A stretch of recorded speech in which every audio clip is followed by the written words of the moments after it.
I'ma go light on kid. What's the word? What y'all on, man? Welcome to EJ Studios, man. We back with another one. For any of y'all, did y'all peep that they swept under the rug that Diddy had something to do about Tupac murder? Let's get straight to it.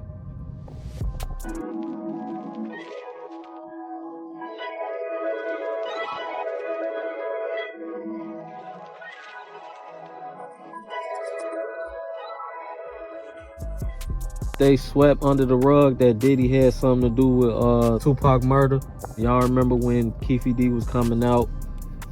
It wasn't that long ago, but he came out on the documentary The Murder Rap way before getting on these platforms like Art of Dialogue, Cam Capone, Vlad TV, etc. He was going with the fact that Puff put money on Tupac's head to get him out the way. Now, everybody and their mama talking about Diddy, so I'm not going to follow the trend. I'm going to go the opposite way. I just had to bring up the fact that how they just swept that under the rug and don't even talk about that no more. And it's just crazy because I've been explaining this story for a while now. Y'all just forget. Anything that go viral just don't even care no more. I'm tired of everybody saying that it was about game, and it wasn't about game. Of course, Death Row was affiliated with the Bloods. And on the other side, Diddy had the Southside Crips for protection. You know what I'm saying? But at the same time, before Tupac even went with Death Row, he had issues with them as far as the Quad Studios, right? So, going forward, the whole reason why Tupac felt like the chain snatching at the mall, he felt like that had something to do with him because the fact that he's with Death Row now, and he already had issues with Bad Boy. So he felt the need, I'm going to go ahead and bust on Orlando. It wasn't for you people to keep saying Trayvon Lanes went to Tupac and told, no, he said it out loud. Tupac went and did him. If you go back to the timeline, he been helping people from Tretch to Biggie to Stretch. The situation with Haitian Jack, the police situation, the Yummy Sandfield from Chicago, from Chicago. He got up with some BDs in Milwaukee. Like, he been like that from the get-go. So y'all keep forgetting the facts, and then y'all saying that a whole grown man control another man and influence him to act like that. Like, y'all sound crazy. To say that, you don't know Tupac. Because if you did, you wouldn't say that. Tupac was his own man. He was moving on his own 2 feet where yes, it was a coincidence that they was already hired to get Tupac out the way. Orlando and them was already there to get him out the way. If you really pay attention to the video, at first Orlando was bad as hell. If they going to see a fight, why he in the lobby bad as hell? They was already peeping the scene, number one. Number two, don't you think he'll be moving a way lot smarter than that? He just had an incident with Trayvon and them at the mall in Cali. So why would he be moving just loose like that? No people with him. Like, y'all gotta use y'all brain. It's just a coincidence Tupac hit him. Regardless if Tupac would have hit him or not, they was still there to do their job. Cause really, they were supposed to went to they did go to 662. But the plan was they were supposed to go to 662 and smoke Pac and Suge. But since he bust on Orlando, they like, bet, this what we gonna do now. And that's how that story went on the strip. So for y'all to keep saying Tupac should have stayed out of gang business, y'all saying all this now. Like, of course, we get older. Don't y'all notice we get wiser? We get smarter. It's a lot of people like Snoop, Tretch, all type of people, etc. Man, Tupac, he should have stayed in his lane and be a rapper. Y'all not understanding.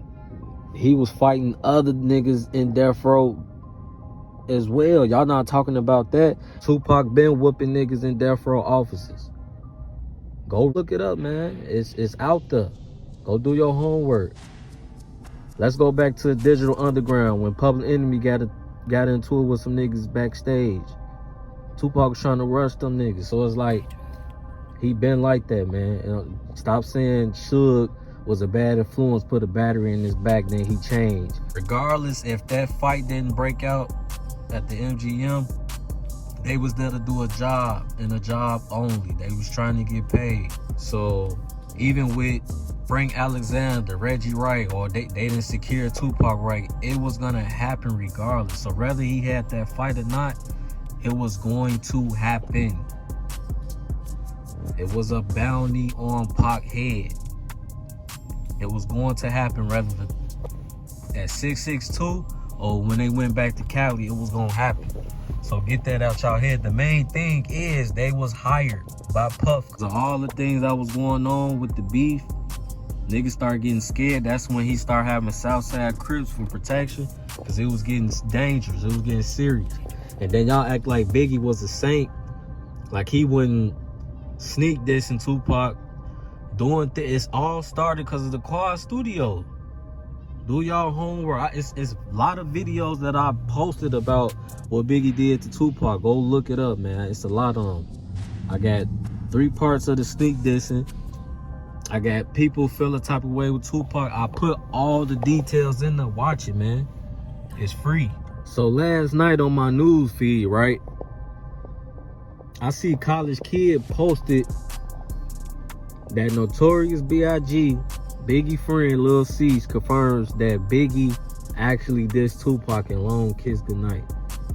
So I don't know if Lil C himself finally admitted it, but I seen this last night on College Kid platform, and it says Diddy allegedly dissed Pac in Outro as well, which I already posted one of the disses Diddy did with Tupac on everybody sneak dissing Tupac. Go check it out. I got the video up. It been out for a little minute. Go check it out. So when what it says, that what Lil C says, it says that was a one-nighter. That was about Pac. He talking about Long Kiss Goodnight. He said Big had some shit at the beginning of that though. Nobody heard it on the real. We had to change it. It was a little too much. I can't remember what Big said about him, but it was terrible.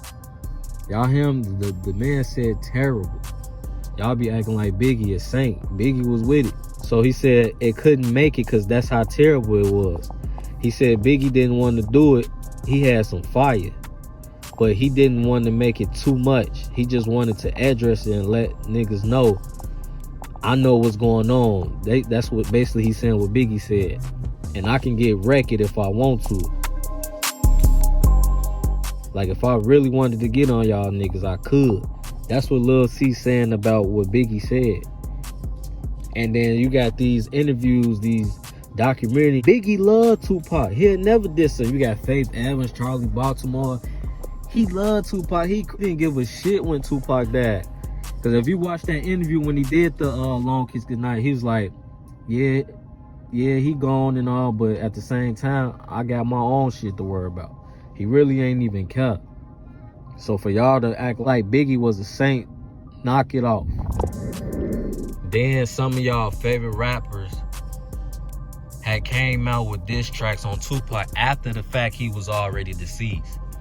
Yeah, you got some that made diss tracks when he was alive, but they didn't put it out until he passed away. That's how scary these rappers was. And this y'all favorite rappers, of course, Biggie, Jay-Z, Nas, Mobb Deep, Snoop Dogg had some words, Ice Cube had some words.